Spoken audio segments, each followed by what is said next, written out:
ধর্মের দরকার হয় না। আমি শিক্ষক হয়ে শুধু ছাত্রছাত্রীদের শিক্ষা দেব না, আমি শিক্ষা দিতে চাই গোটা সমাজকে। একান্নবর্তী পরিবার বলতে এখন আর কিচ্ছু নেই। একান্ন কথাটার মানে হচ্ছে এক অন্ন। সেই অন্ন পরিবারের সকলে মিলে খাওয়াকে বলে একান্নবর্তী পরিবার।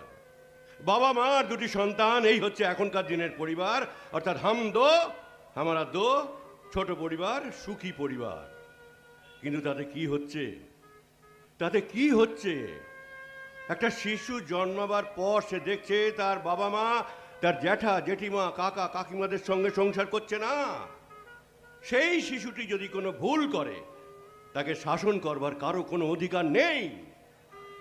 বাবা মা সেই শিশুটিকে শেখাচ্ছে যে জ্যাঠা জেঠিমা কোনো কাজ বললে মুখের উপরে বলে দেবে করতে পারবো না, আমার এখন পড়াশোনা আছে।